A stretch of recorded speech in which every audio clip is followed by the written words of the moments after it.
नमस्कार, मी पंजाब डक। आज आहे 2 जुलै 2025। 2-3 जुलै दरम्यान राज्यात भाग बदलत पूर्व विदर्भ, पश्चिम विदर्भ, मराठवाड्यामध्ये पूर्व 6-11 जिल्ह्यात पूर्व आणि पश्चिम विदर्भ भाग बदलत पाऊस पडणार आहे। मराठवाड्यात देखील पडणार आहे। सांगायचं झालं तर हा पाऊस बीड जिल्ह्यात देखील आहे, लातूर जिल्ह्यात देखील पडणार आहे, धाराशिव देखील जिल्ह्यात पडणार आहे, परभणी जिल्ह्यात देखील आहे, हिंगोली देखील आहे, म्हणून हा अंदाज आहे। पण राज्यात सांगायचं झालं तर नांदेड जिल्हा, हिंगोली जिल्हा, वाशिम जिल्हा या ठिकाणी भाग बदलत पाऊस पडणार आहे, म्हणून हा अंदाज लक्षात, म्हणजे 3 जुलैपर्यंत हा पाऊस पडणार आहे, म्हणून हा अंदाज लक्षात येतात। राज्यातल्या सर्व शेतकऱ्याला सांगू इच्छितो की जसे वेगवार बसेल तसे शेतीचे कामं करत राहा।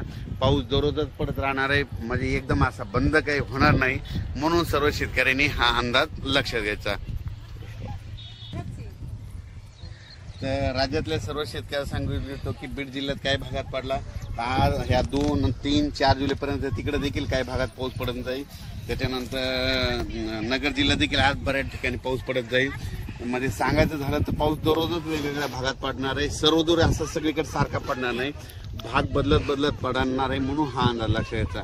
आणि त्याच्यानंतर 5, 6 जुलै 7 आणि 8च्या दरम्यान एकदा पावसाचं वातावरण राहणार आहे। पण सगळ्यात वरून राज्याची कृपा फक्त विदर्भावर जास्त, म्हणजे विदर्भात 6-11 जिल्ह्यामध्ये मात्र तिकडल्या भागामध्ये चांगला पाऊस पडणार आहे। म्हणजे हे सांगायचं झालं तर, आणि आपल्या मराठवाड्यामध्ये काय होणार की दररोज वेगवेगळ्या भागात दररोज भाग बदलत पडणार आहे, कोणाचं पीक काही जाणार नाही, म्हणून हा काय बंद होणार नाही, त्याच्यामुळे काही चिंता करायची गरज नाही।